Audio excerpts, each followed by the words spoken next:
Malambot, manamis-namis at talaga namang napakalasang pork barbecue ang pwede mong lutuin kapag merong mga okasyon. Ito na ang kukumpleto sa inyong salo-salo at ipapakita ko ngayon sa inyo kung paano magtimpla at magluto nito.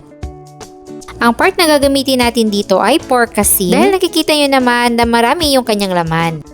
Ihiwalay lang natin yung mga taba at isa-slice natin to na hindi masyadong makapal at hindi rin masyadong manipis. Ito yung una nating ilalagay sa barbecue stick. Yung laman naman, ganun din, hindi masyadong makapal at hindi rin masyadong manipis.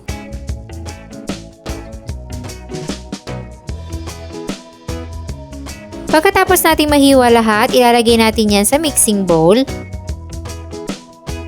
At sa 1/2 kilo ng pork, maglalagay tayo ng 1/2 teaspoon ng baking soda. Ito yung magpapalambot ng ating barbecue at haluin lang natin yung mabuti. Kung 1 kilo naman yung gagamitin nyo, 1 teaspoon ang ilalagay nyong baking soda. Then, ibabad muna natin to ng 15 to 20 minutes. Sabay na rin natin ibababad sa tubig yung ating barbecue sticks para hindi madaling masunog kapag nag-ihaw na tayo. After 20 minutes ng pagbababad, malambot na itong ating pork. Mapapansin nyo yan kapag pinisil-pisil nyo at babanlawan na natin itong mabuti. Mas maigi kung sa running water hanggang sa matanggal yung mga excess na baking soda. Pagkatapos mahugasan, magmamarinate na tayo. Maglalagay tayo ng isang buong ulo ng crushed na bawang, 1/4 cup ng banana ketchup at 1/4 cup ng brown sugar, 1/4 cup ng toyo at 2 tablespoon ng oyster sauce, black pepper,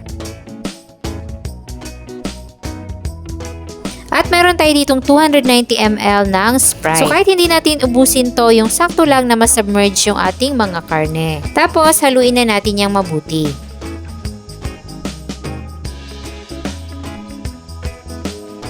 Munti ko na para makalimutan, kailangan din natin ng 4 na pinigang kalamansi.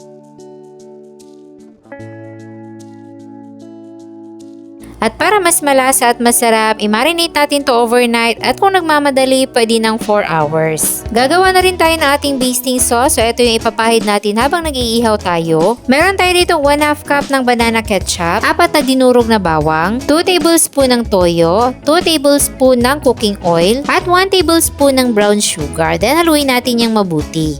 So kinabukasan, pwede na natin ilagay sa barbecue stick yung ating mga marinated na pork. Unahin lang natin yung taba and then yung mga laman.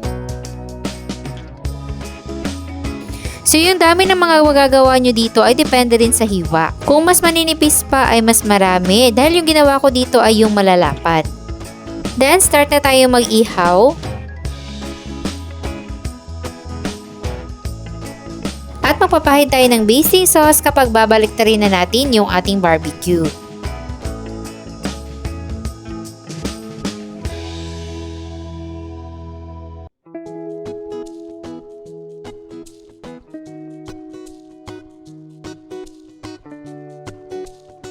Balibaliktarin natin to from time to time at kailangan malayo siya sa uling para hindi madaling masunog.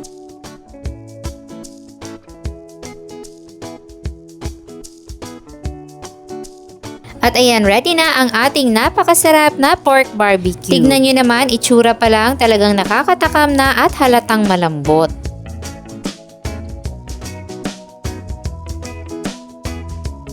Papartneran din natin yan ng suka na maraming sibuyas at talagang solve na ang ating salo-salo. Kaya kung gusto nyo rin magluto nito, meron tayong kompletong listahan ng mga sangkap dyan sa baba. Enjoy!